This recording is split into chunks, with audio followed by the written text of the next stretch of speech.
السلام علیکم ورحمۃ اللہ وبرکاتہ۔ آپ نے بہلول دانا اور ہارون رشید کا واقعہ تو سنا ہوگا۔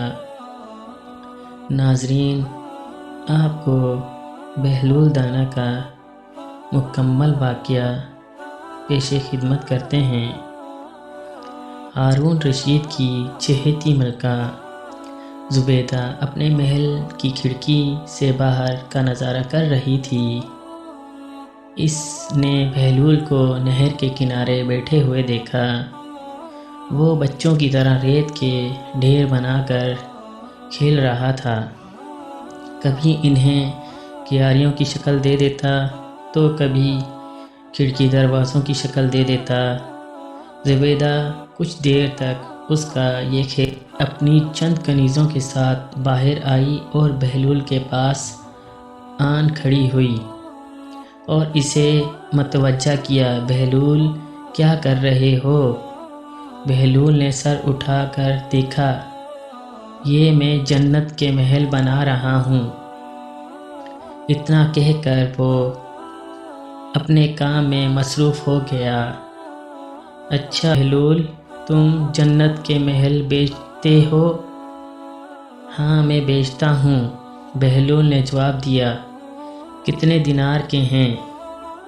زبیدہ نے مزاحاً پوچھا۔ صرف 100 دینار میں، بہلول نے بتایا۔ زبیدہ نے سوچا کہ اس طرح مذاق ہی مذاق میں بہلول کی مدد ہو جائے گی۔ اس نے کنیزوں کو حکم دیا کہ بہلول کو 100 دینار ادا کر دیے جائیں، اور بہلول سے بولی، بہلول، میں بھی ایک جنت کا گھر خریدنا چاہتی ہوں۔ زبیدہ نے یوں ہی ایک ریت کی کیاری کی طرف اشارہ کر دیا۔ مجھے وہ جنت کا گھر چاہیے۔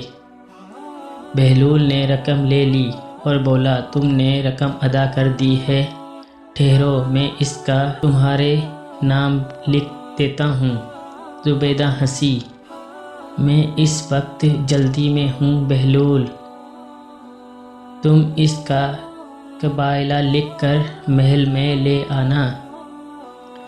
وہ اتنا کہہ کر آگے بڑھ گئی۔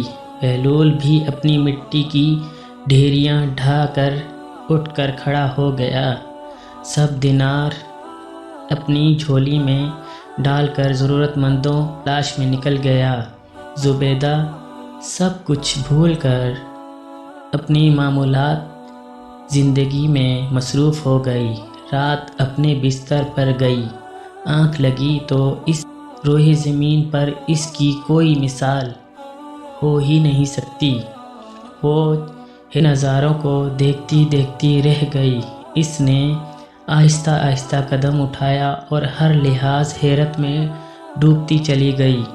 اس کے چاروں طرف عظیم و شان محلات تھے، جن کی دیواروں پر جڑے ہوئے سترنگی موتی نگاہوں کو حیرت کر رہے تھے۔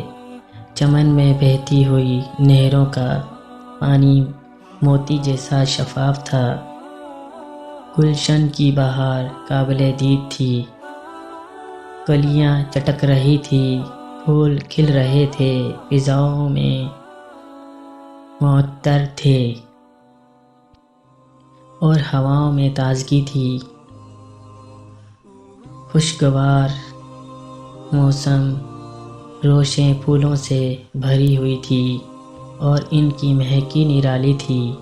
اتنی خوبصورتی، اتنا حسن اور دلکشی یکجا دیکھ کر حیرت ہو رہی تھی کہ کچھ غلام اور کنیزیں صفیں باندھے قریب آئی۔ زبیدہ تصویر حیرت بنی۔ اس ہیرے جواہرات والی کرسی پر بیٹھ گئی۔ ایک کنیز آگے بڑھی اور اس نے ایک دستاویز چاندی کی تشتری میں رکھ کر زبیدہ کو پیش کی۔ زبیدہ نے کچھ زبیدہ نے کچھ محتاط سی ہو کر دستاویز اٹھائی اور ڈرتے ڈرتے اس پر نگاہ ڈالی۔ اس میں سونے کے حروف سے لکھا تھا، یہ قبولہ ہے اس بہشت کا جو بہلول نے زبیدہ کے نام فروخت کیا ہے۔ اس کے ساتھ ہی اس کی آنکھ کھل گئی۔ وہ بہت خواب کے سحر میں کھوئی ہوئی تھی۔ اس کی آنکھ میں وہ تمام فروشی مناظر رسک کرنے لگے۔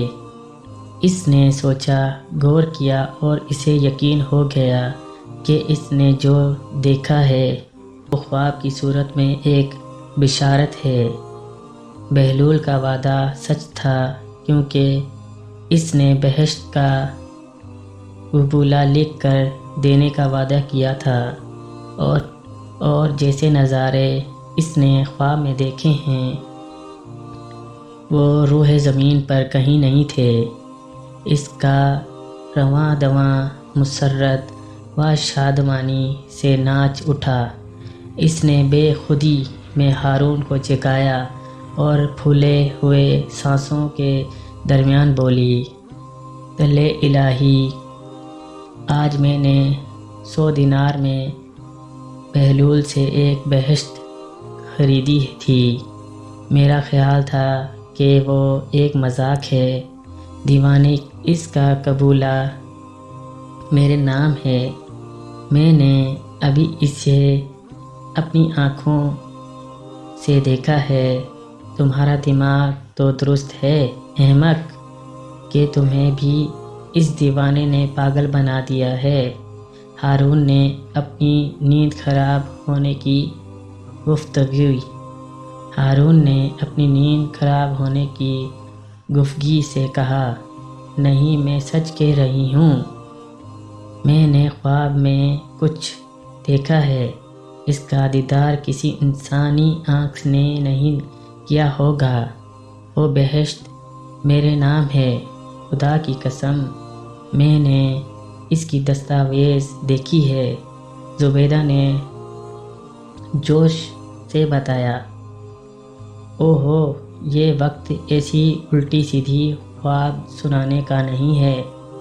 خاموش ہو جاؤ اور میری نیند خراب نہ کرو، ہارون نے غصے سے کہا اور کروٹ بدل لی۔ لیکن زبیدہ کی آنکھوں سے نیند غائب تھی۔ وہ تمام رات اس نے اسی تصور میں گزار دی۔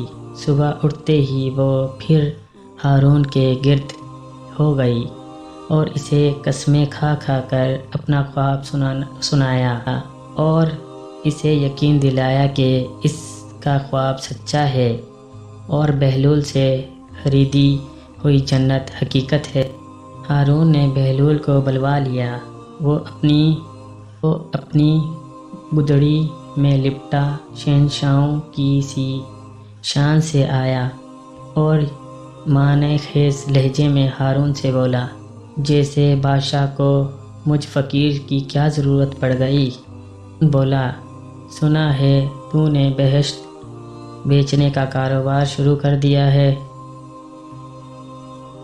ہارون نے مذاق میں، تو یہ کاروبار کب سے کر رہے ہو؟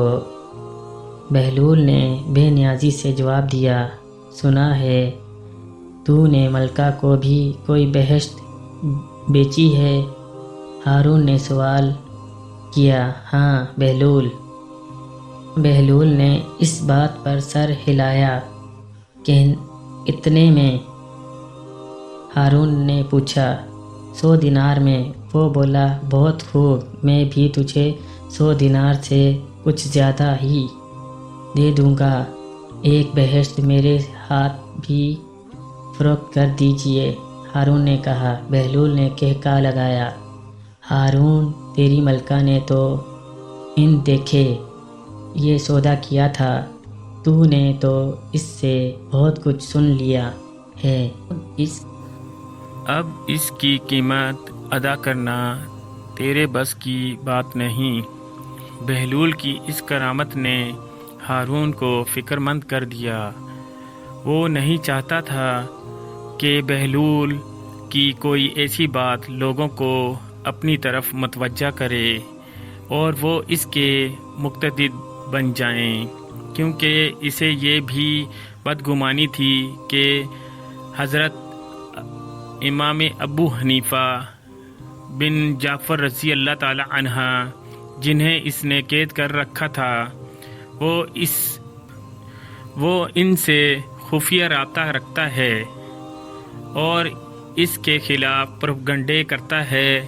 اس نے ان جاسوسوں کو بلوایا جو بہلول کے بارے میں سے تمام خبریں پہنچاتے تھے اور ان سے بولا، تم لوگوں نے بہلول کے بارے میں کیا پتہ چلایا ہے؟ جان کی امان پاؤں تو کچھ عرض کروں بادشاہ سلامت۔ ایک شخص نے جرت کی، امان ہے۔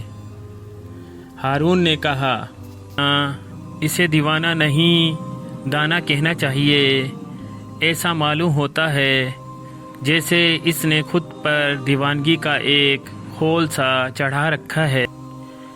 وہ دانش مندی میں اچھے بھلے دانش مندوں کو مات دے دیتا ہے، مگر ہم نے اس کی بہت نگرانی کی ہے مگر کوئی ایسی بات نہیں دیکھی جس پر گرفت کی جائے۔ ایک وزیر نے جواب دیا، ہمیں خبر ملی ہے کہ اس نے عوام کو اپنا گوردہ بنا رکھا ہے، لوگ اپنی مشکلیں لے کر اس کے پاس جاتے ہیں۔ ہارون نے ناگوری سے کہا، آپ نے بجا فرمایا، تلِ سبحانی، یہ حقیقت ہے۔ عالی جاں، یہ حقیقت ہے۔ وہ لوگوں کے کام آتا ہے اور بڑے عجیب انداز میں ان کی مدد فرما دیتا ہے۔ اگر اجازت دوں تو میں ایک بغداد کے سوداگر کا قصہ بیان کروں جس کی مشکل بہلول نے آسان کی ہے۔ دوسرے مشیر نے گفتگو میں حصہ لیا، اجازت ہے؟ ہارون نے فرمایا، ان بات کو زیادہ عرصہ نہیں ہوا، بغداد کا ایک شریف سوداگر عجیب مشکل میں گرفتار ہو گیا تھا۔ وہ ایک کم منافع میں کاروبار کرتا اور شہریوں میں دل عزیز تھا۔ بغداد کا ایک شریف سوداگر عجیب مشکل میں گرفتار ہو گیا تھا۔ وہ بہت کم منافع پر مال بیچتا تھا، اس لیے شہر میں ہر دل عزیز ہے۔ اس کا ایک کاروبار رقیب جو یہودی ہے اس سے حسد کرتا تھا اور موقع کی طاق میں تھا کہ وہ سوداگر کو کوئی نقصان پہنچا سکے۔ وہ شہر میں سود پر روپیہ بھی چلاتا تھا۔ کچھ مدت گزری، اس شریف سوداگر کو روپے کی ضرورت پڑ گئی۔ اس نے یہودی سے قرض مانگا، وہ روپیہ دینے پر تیار ہو گیا، لیکن اس نے ایک نرالی شرط رکھی کہ اگر سوداگر وقت مقرر پر اس کا قرض ادا نہ کر سکا تو وہ اس کے بدلے میں اس کے جسم کے جس حصے سے چاہے گا ایک سیر گوشت مجبور تھا۔ اس کی عزت پر بنی ہوئی تھی۔ اس نے مجبوراً شرط مان لی اور آپ کی دستاویز لکھ کر یہودی کے حوالے کر دی۔ اتفاقاً ایسا ہوا کہ وہ سوداگر وقت مقرر پر قرض ادا نہیں کر سکا تو یہودی نے فوراً عدالت میں مقدمہ درج کر دیا، کیونکہ اس کے پاس سوداگر کے ہاتھ کی لکھی ہوئی دستاویز موجود تھی، اس لیے قاضی کو فیصلہ یہودی کے حق میں دینا پڑا۔ تو پھر ٹھیک ہے بھائی، تمہیں پورا حق حاصل ہے کہ تم سوداگر کے جسم سے ایک سیر گوشت کاٹ لو، جہاں سے جی چاہے کاٹ لو۔ لیکن اتنا خیال رکھنا کہ شرط صرف گوشت کی ہے، اور وہ بھی پورا 1 سیر، نہ کم نہ زیادہ، اور خون کا ایک قطرہ نہ نکلے۔ اگر تم نے 1 سیر سے کم یا زیادہ کاٹا یا سوداگر کا خون ضائع ہوا تو تمہیں اقدام قتل کی سزا ملے گی۔ بہلول نے بہت مزے سے کہا۔ یہودی کا منہ کھلا کا کھلا رہ گیا۔ لوگ اشک کر اٹھے، اور قاضی نے حکم دیا کہ یہودی کو صاف رقم ادا کر دی جائے۔